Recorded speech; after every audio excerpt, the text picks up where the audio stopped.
To je to.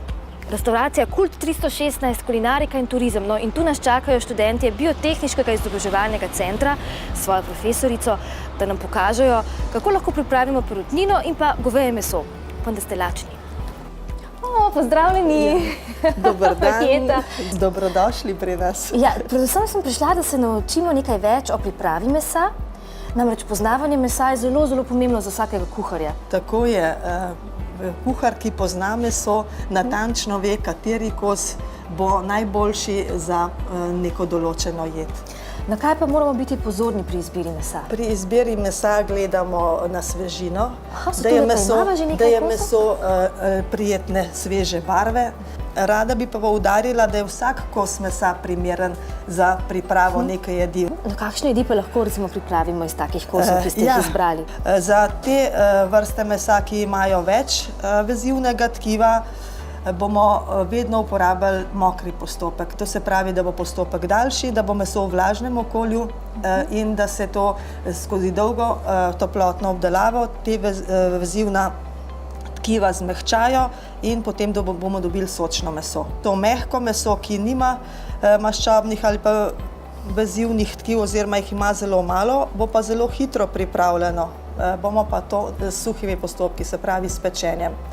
Kaj nam zagotavlja goveje meso pod oznako izbrana kakovost Slovenije?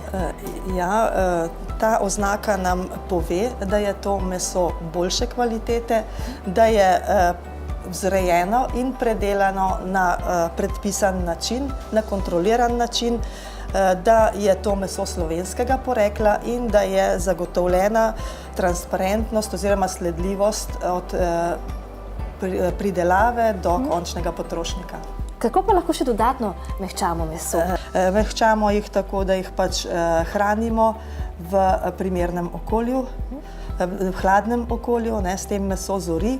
Skrajšamo to mehčanje z raznimi marinadami. Goveji file bi lahko marinirali z kakšnimi zelišči, recimo dodamo vejico timijana, rožmarina, dodamo malo oljčnega olja. Priljubljeno oziroma zelo dober način je, da to zapremo v vakuum. Lahko tudi sami doma zorimo meso? Ja, lahko, seveda v primernem okolju. Meso mora biti obvezno v hladilniku, temperatura čim bližje ničli. Na nekaj dni, dober teden, koliko časa? Mislim, da teden, če imamo sveže meso, da ga varno lahko pustimo teden v hladilniku. Sicer pa čez noč ali pa par ur, odvisno koliko imamo časa na voljo. Ti boš glavna za tole jed. Kaj bova pripravili? Danes bomo pripravili goveji file. V bistvu sem ga najprej samo dala v to vakuumsko vrečko, zraven sem dala malo zelišč, pa sem pa to zvakuumirala, pa dala kuhati v sous vide na 56 stopinj za 1 urco.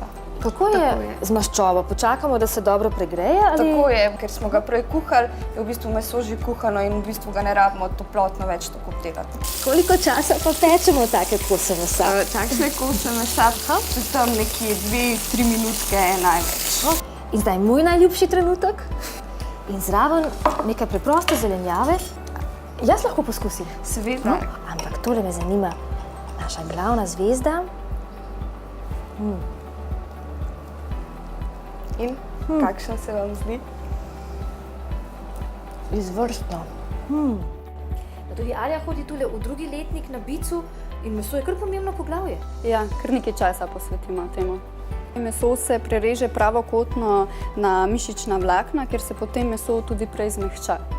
Dobro, kaj bomo pripravili z bočnik? Bočnik smo na začetku napolnili, prepražili na maslu, potem smo ga pa dali v drugo posodo, kjer smo dodali še narezano jušno zelenjavo. Potem se je pa vse to skupaj kuhalo v pečici 3 ure na 160 stopinjah. Tale bočnik bomo še narezali na manjše kose in potem ga bomo pogreli v tej reducirani omaki.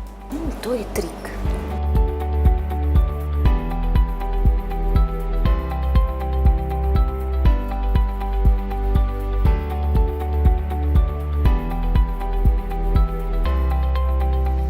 Pripravi perutnine je potrebno biti res pozoren, kar na nekaj stvari.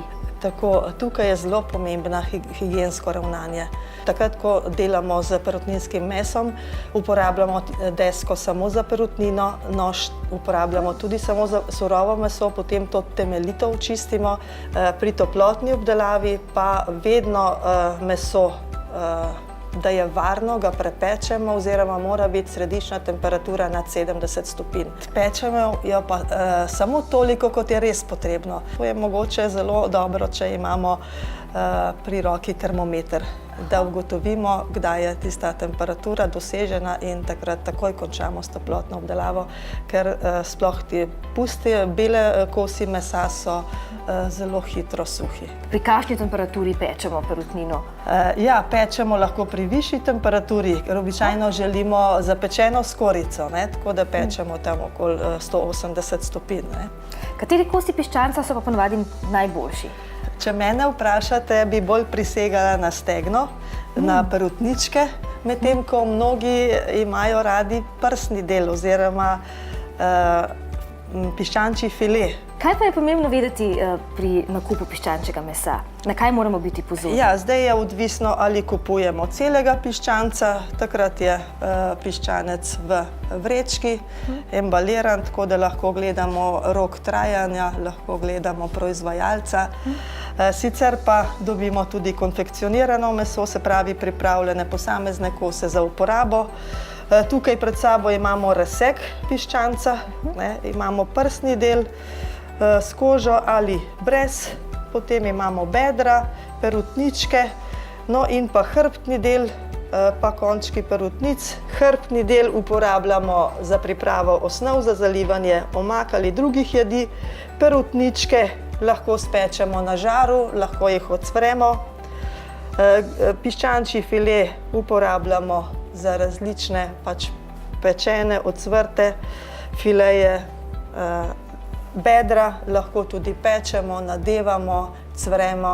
Kaj zagotavlja perutnina, ki ima znak izbrana kakovost Slovenije? To je to meso slovenskih rejcev, da ga je predelala slovenska predelovalna industrija, da je tukaj dodatna kontrola, tudi predpisan način hranjenja živali, skratka, to meso je boljše kakovosti. Gašper, meso pa je tvoje poglavje, tudi v šoli? Tudi v šoli. Je notranje nadevano bedro. Izbrana kakovost Slovenije, kako je lepo. No, danes smo videli, da priprava mesa sploh ni tako zahtevno rokodelstvo. Nekaj majhnih trikov, predvsem pa kvalitetno meso in je stvar urejena. Kar se mene tiče, čista 10, izpit opravljen. Hvala.